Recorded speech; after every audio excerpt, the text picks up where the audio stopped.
Prepare to experience the strongest radio allowable by law. Secrets will be revealed. Myths dispelled. From the studio gym where excuses never apply, it's Superhuman Radio with your host, Carl Lenore.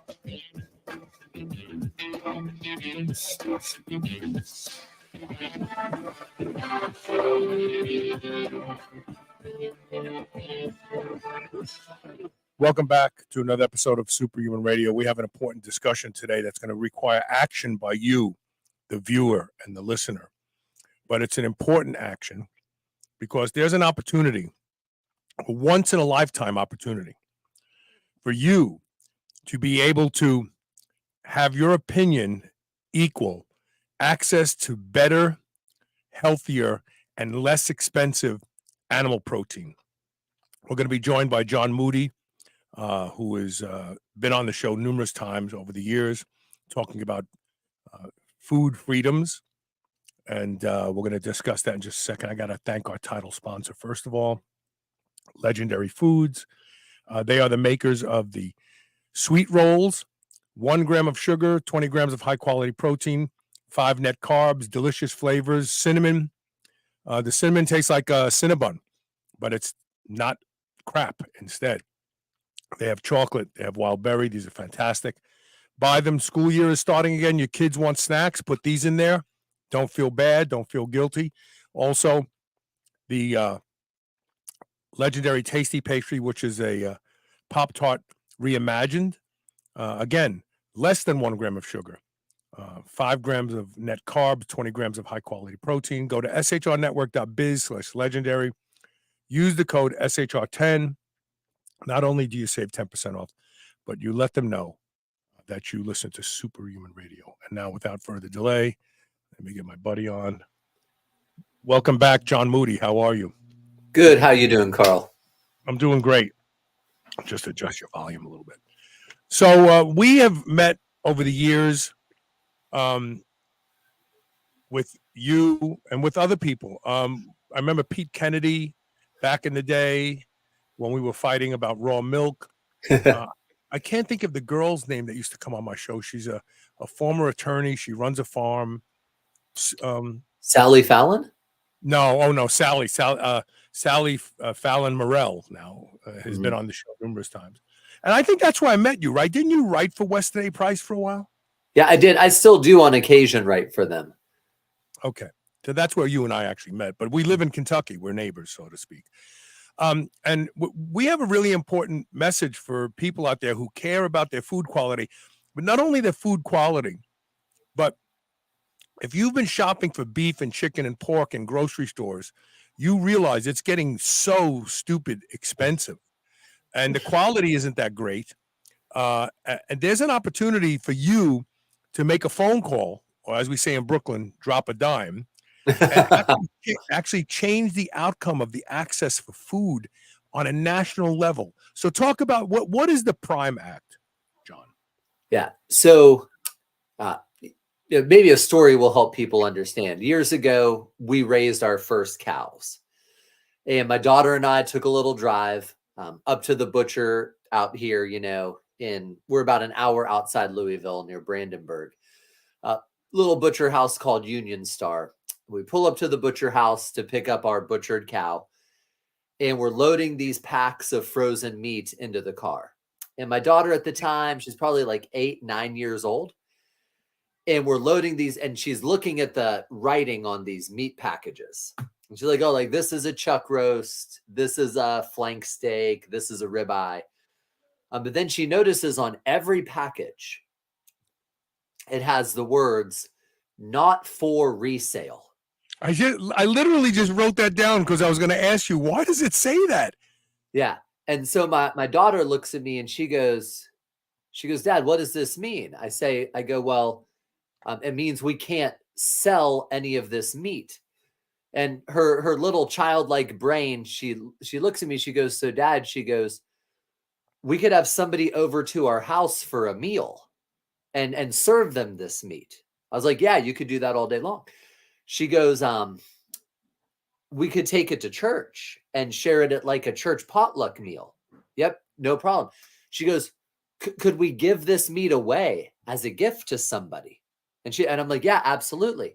She goes, but if we sell it, we would get in trouble. And that's a really good nutshell glimpse of the madness of the meat inspection system in America, where in most states in the country, if I have an animal I've raised and I want to sell it to you, especially if I want to sell you just a cut of the animal, you want the steaks or you want a roast. If that animal does not go through a USDA inspected processing facility, I become a criminal trying to sell you individual cuts. And so the Prime Act was something that Thomas Massey, Senator Frank Nicely in Tennessee, and Pete Kennedy came up with about 7 or so years ago. All of us were together at one of our food freedom events, and we're looking at this problem of lack of butchering options, which massively drives up the cost of local meat. Pete was telling me a statistic that a cow that gets butchered by Cargill, it costs them roughly, I think he said $40 to $50 a cow to get a cow butchered at a Cargill facility. Do you know how much it would cost you to have a cow butchered at any of the major butchering facilities around Kentucky? I'm listening. $600 to $800. Yeah. So you're looking at that's a 15 to 20 fold cost advantage just on the butchering. Right. So Massey and then there's other logistics that make it difficult for medium-sized and small-sized farmers and ranchers to actually bring their animals to a USDA processor. There's timing.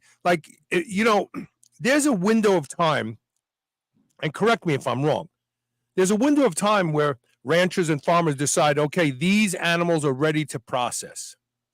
And that is predicted by the conditions of the animals, the ages of the animals, and also the investment that you put into these animals thus far. Because every day the animal eats, every day the animal poops, every day the animal is walking around, you have to continue investing in that animal.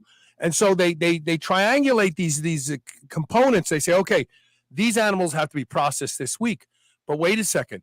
The FDA facility can't do it this week. What do we do? Oh, no, they're not going to be able to do this because, they don't do chickens and cows at the same time. They run different animals through because these processors are designed like high input, high output conveyor belt plants.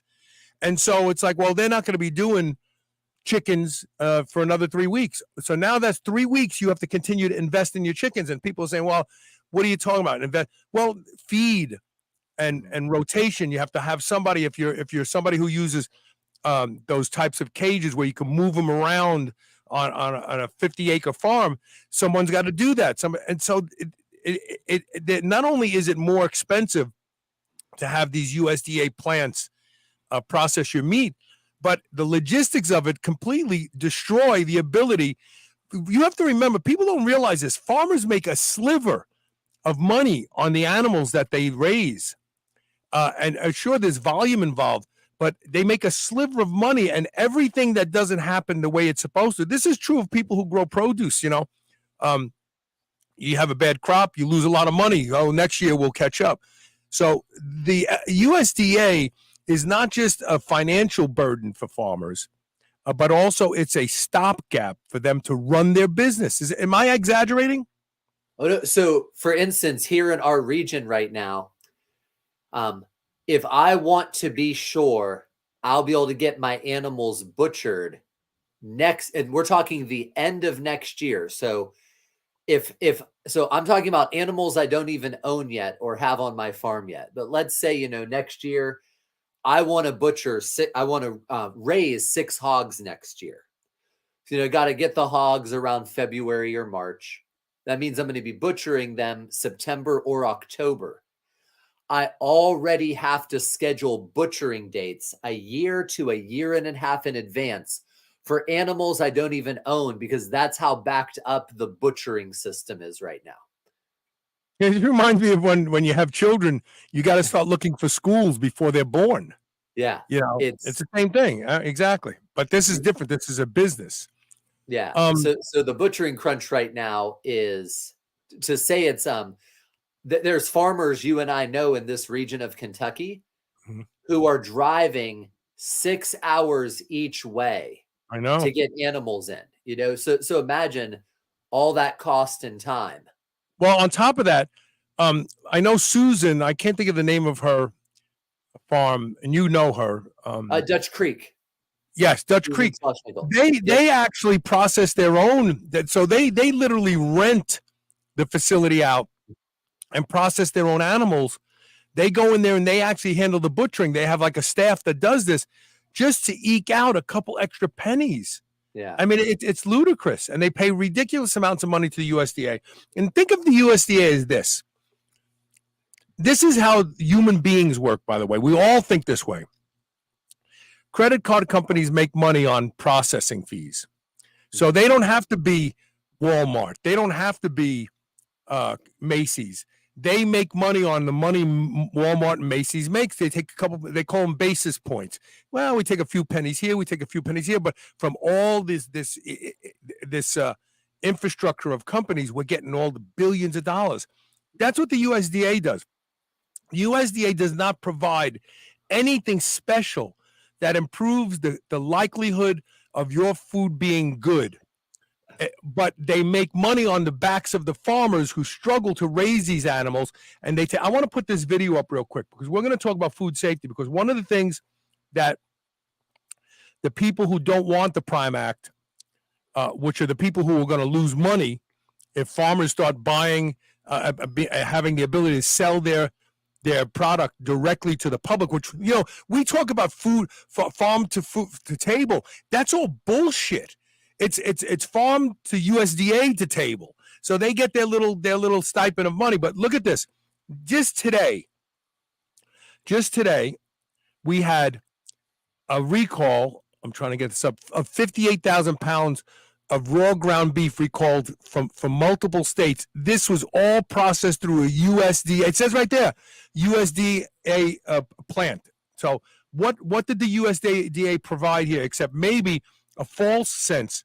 But if that's not enough, look at this. This is this year. All of these are going to scroll. These are all recalls: chicken, meat, all different types of meats. One of them is 120,000 pounds of ground beef, and there's 6 pages, I think, of these, or 12 pages. These are all this year that were recalled, that were all processed through a USDA facility. Look at this. Look at these foods. It just keeps on going. And so we get this illusion from these companies from the USDA, that their intervention is providing, I'm trying to get this other thing down, hold on, that their intervention is somehow providing safety. It's just like the FDA. The FDA acts like as though they approve something and it's safe, and then 50,000 people die and they go, oops, we didn't know they were doing that. So those there are people who are going to say to you, well, you don't want the Prime Act because the food is going to get worse. Bullshit. Farmers raise these animals Farmers develop relationships with these animals. Farmers treat these animals kind while they're on the earth. They make their lives as comfortable as possible while they're on the earth. Who do you think is going to process these animals with more consideration and kindness? Some guy who gets paid $12 an hour to watch chickens come down a conveyor belt and slice their necks as they're going by? You think he cares? No, the farmers care. So they should be processing their own animals. Okay, I'm sorry. Go ahead. Oh, no, you're great.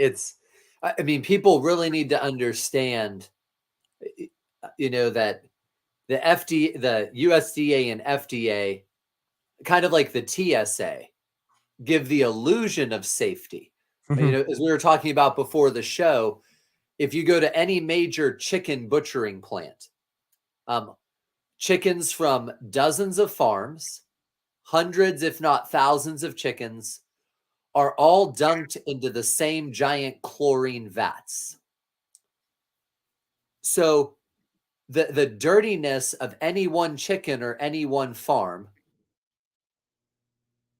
is then shared amongst all those other. John might be on a wireless connection. Is then shared amongst all the other chickens. If there's viruses or stuff like that, it's going to contaminate all the other. You dropped out because I think you're on a wireless connection, but it's going to contaminate all the other chickens. And I think, John, you told me before the show that any McDonald's patty can actually have meat from up to 600 different cows. I think we lost him. Hopefully he'll reconnect. So we're talking about hygiene. We're talking about John. You're back. John, you're back. Yep. You're back. I'm going to move a little closer to make sure that the Wi-Fi goes away.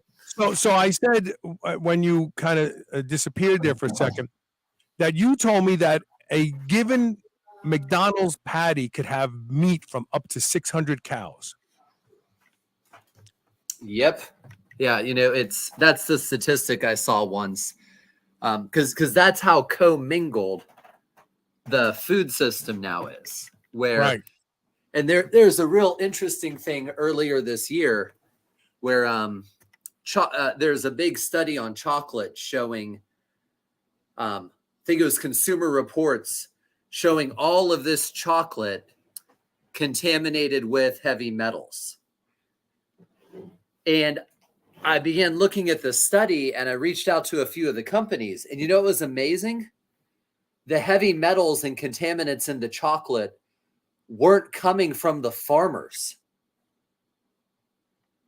It was coming from the processing facilities. Mm-hmm.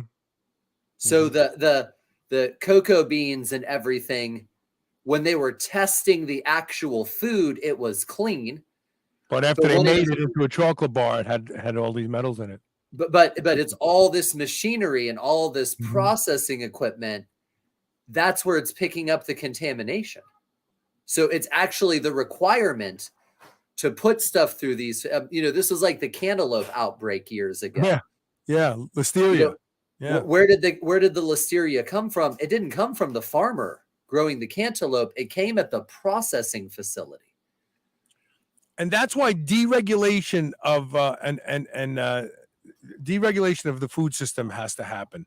We have to go back to more small. If you have a dozen small family farms feeding a small community of people, and one of those farms has something contaminated, if you don't buy from that farmer, you didn't have to worry about it. Now they're recalling 58,000 pounds of chopped meat from multiple states because we've centralized the food process, the feeding. We have to decentralize it again. We have to go back to let those, and hopefully we have to pray that there are people who even want to farm, because so many of them lost their family farms, thousands and thousands of farms. They may not want to get into business again because the government doesn't play fair with them. Yeah. So, we need to start to support our local farmers. And here's a way to do it. We have to tell, and this just takes a phone call. A lot of people are uneasy making phone calls. You're going to have to find out who your representative is for your area, because they usually come from different segments of the state, and who your state senators are. And you just need to make a phone call. And if you get a voicemail, good. You don't have to talk to anybody. You have to just call them and say, we want you to vote yes for the Prime Act because it's good for Americans. It's good for our pocketbooks. It's good for our health. It's good for farmers. It's good for people. It's not good for the USDA and the processors who are getting their vig off of somebody else's back. You just need to make a phone call. And you can call them when you know their office is closed if you don't want to talk to anybody. Just say your name, say where you're from. You know, I'm from Louisville, Kentucky, and I want you to vote yes for the Prime Act. I want to be able to buy food directly from my farmer without any type of government agency being in between me and my farmer. Just do it. It's not like the meat is going to be dangerous. We've already shown that. It's going to be good quality because farmers are going to butcher their animals when they should be butchered, not when they can get them into a USDA plant and fall in line with the thousands and thousands of other animals that are going through there. And they're gonna reap more profit by selling it to you directly, but the price to you is going to come down from what you're buying it from at Kroger's in the grocery store right now. Yeah, and I wish more consumers understood, you know, like say I raise 2 pigs or 3 pigs. Say I'm a small farmer. You know, let's say I have 3 pigs ready to be butchered. It adds, you know, for us here, because the closest butcher we have for pigs is about 3 hours each direction. That means I have one entire day of labor. So that's easily $250 plus 140 miles each direction. So 300 miles. That's another $150 Mm-hmm. plus the equipment to haul the animals. And, you know, so right there, there's $600 in cost, not including the butchering, not including raising the animals. So much of the cost of good quality local food isn't going to the farmer. It's going to all of these needless expenses local farmers have because they can no longer go 3 miles up the road to a local custom butcher house to have animals butchered like you could 60 years ago. You have to find out who your state representative is for your area, your district, and you probably know who your senators are, whatever state you're in.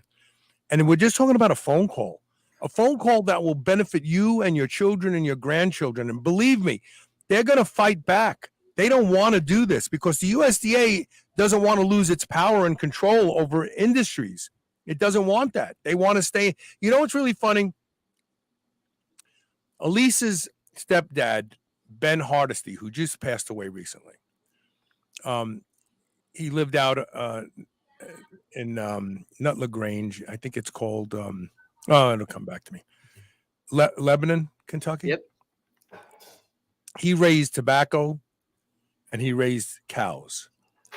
And when he retired from the fire department, you know, he was stuck at home. He ended up developing emphysema from the fire department. And so we started talking about glyphosate. Boy, you think I told him that there was no Jesus? I says to him, you know, glyphosate is dangerous. It is not. I says, no, it is, Ben. It's causing lots of. Well, the man at the USDA told me it was safe. Oh. Now think about this. Now that we're looking at the class action lawsuits, the cancer, all the issues that are coming down on Monsanto about glyphosate, he was lied to, and he based all of his life and safety using that product on a lie. And we don't know if it shortened his life. We have no way of telling. There was no biological twin we can compare to that didn't get exposed to glyphosate. And that's the nice thing about these. That's how these companies and even the pharmaceutical industry gets away with what they get away with. But the USDA really is a useless organization that takes money from farmers, the money that farmers should be making to feed their families. Farmers work, they are the hardest workers in the world. They make our food. And we need to understand that it's becoming a thankless position because they can't make enough money to keep their farms. They can't make enough money to raise their children. I mean, it's ridiculous. So this is an opportunity for you to strike for a good cause. And all you gotta do is make a phone call and do it when they're closed. So you don't have to, if you're nervous, like, oh, I don't know what to say, just call them, leave a voicemail, and just make sure you say, I want you to vote yes for the Prime Act. My name is blah, blah, blah, and I live in this city, and that's it. You don't have to say anything else. Just, I want you to vote yes for the, tell the story that Thomas Moody told you, that when phones ring, that's what really gets these political figures' attention, right? Yeah, so Congressman Thomas Massey, he's actually a beef farmer over on the other side of Kentucky from us. He told, a story at one of the Rogue Food conferences that, take major pieces of legislation going through Congress.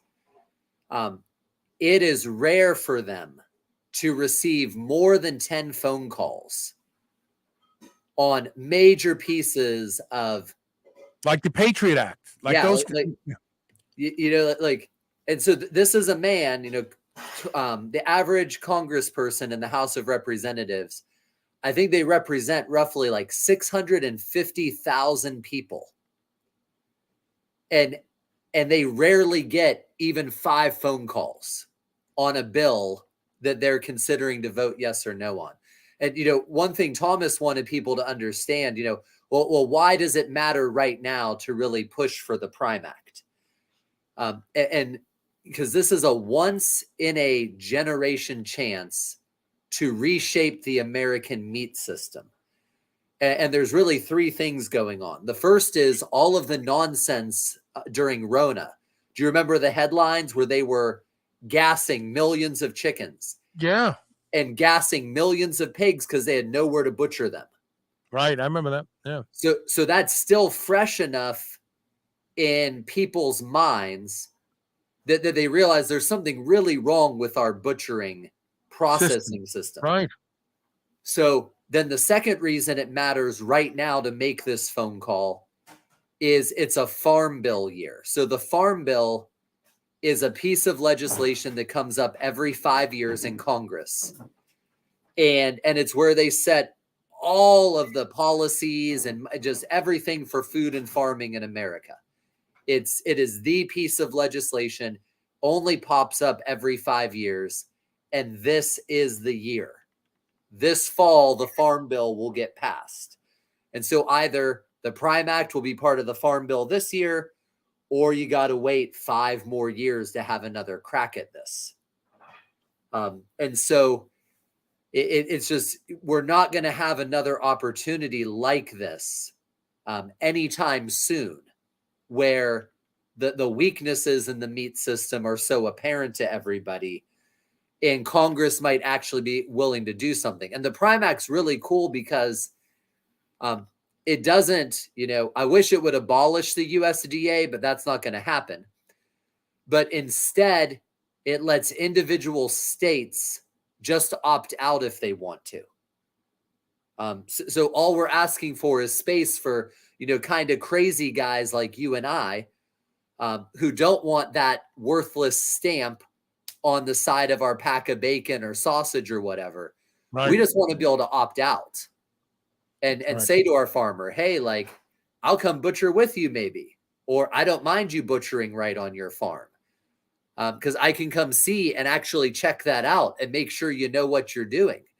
I can't do that at any of these facilities that don't have windows, because they don't have windows because they don't want you seeing what's happening inside.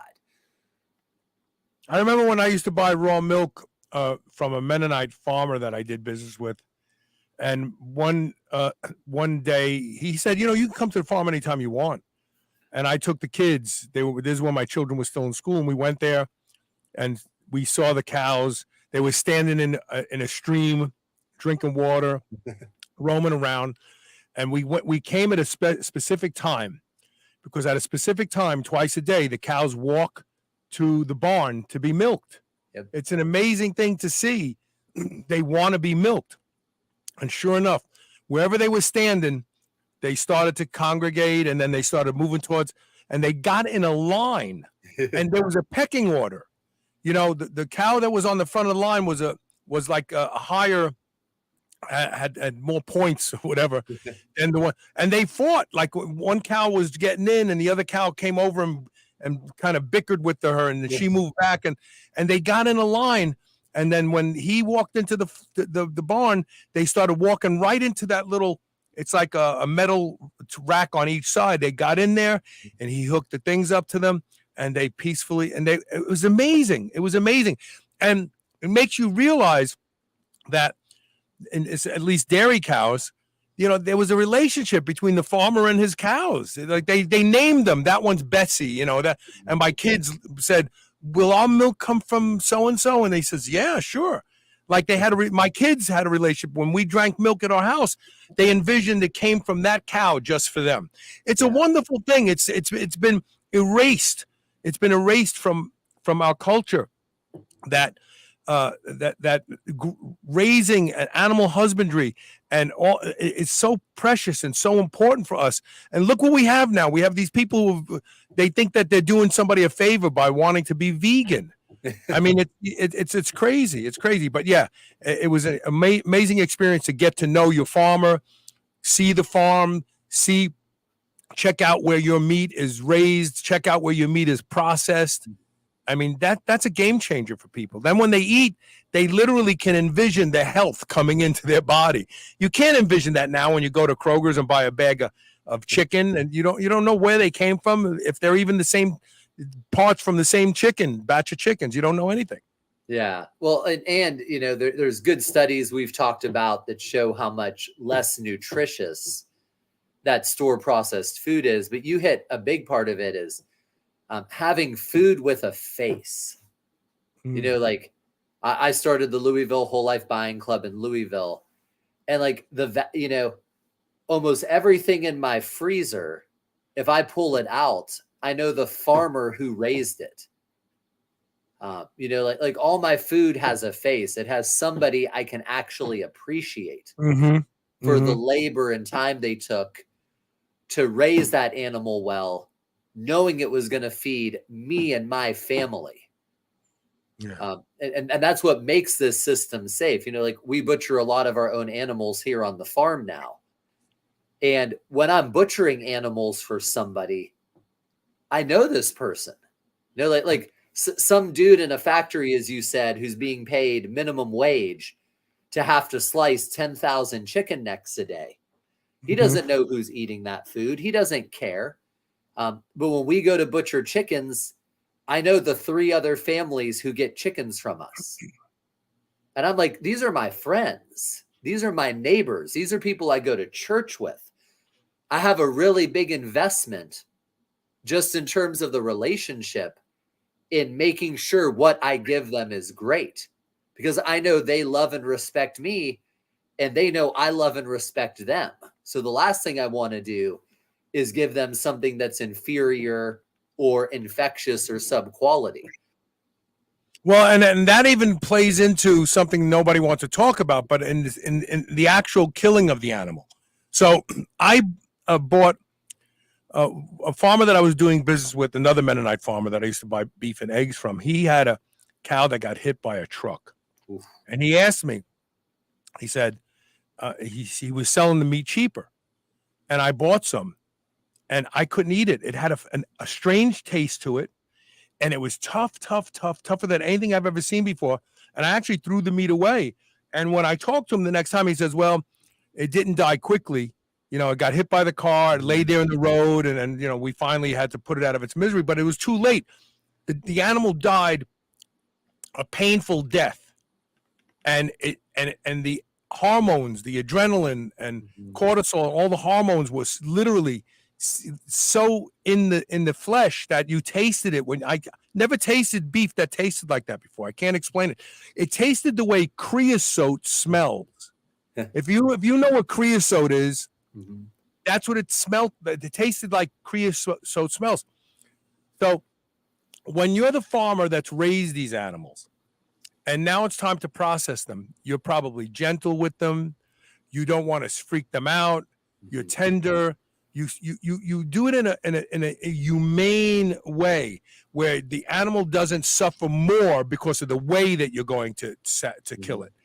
And you're not going to get that from a food processor that's processing 500 cows a day. You're just not going to get it. That's all. Yeah. Years ago, we got to experience seeing how other people handled pigs when they were taking them to the butcher. And my kids said, some of my kids witnessed how this guy was handling the pigs. And they're just like, never again would we eat food from somebody who treats their animals this way. Right. Because the animal is so stressed out, so scared. Mm-hmm.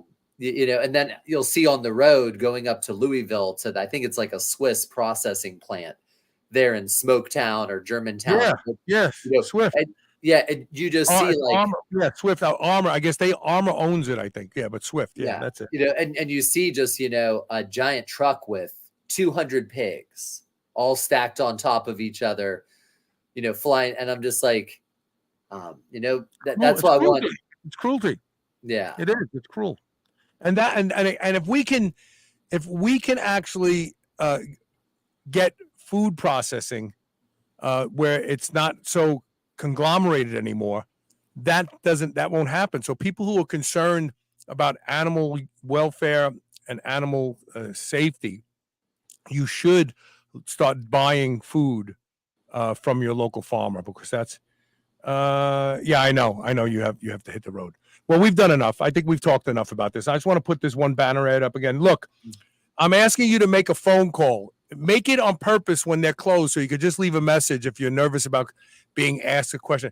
Just call and say, my name is, don't say this because it's my name. My name is Carl Lenore.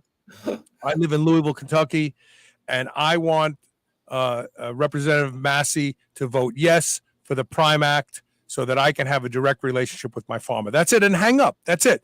It's the fact that you made the call and the message is there. You don't have to have a conversation with anybody. I know a lot of people don't want to do this and have a conversation. So that's it. Call when you know they're closed. That's all. Yeah, and you can, if you're really gun shy about calling, you can leave a message. Most representatives and senators have a form on their congressional or senator page where you can also do that. But phone calls really stand out to these people. You want to have as much power as a multi-billion-dollar corporation. Get you and 20 friends to call your representative. You'll be amazed how much attention you will quickly get just by picking up the phone and telling them, hey, this is something I care about. So I want you to care about it and support this. And check out the website, roguefoodconference.com. That's John and another John. Who's the other guy that's involved? Joel Salatin. Joel. Yeah, John and Joel. So check that out. John, thanks for making time to come on the show today. Hey, thank you so much for having me. Thank you for letting your audience know about this. Because again, I have small kids. You might have grandkids on the way not too long. Hope not. Well, I don't want to be a grandfather. I'm already 65 and feel old. I don't think I want to be a grandfather. But this is our chance to really make a significant change to what the future of their access to food will look like if we can get this passed. All right, John. Take care, brother. Talk to you soon. Man. All right. Thanks for listening. Don't forget, share the show. You never know whose life you're going to change.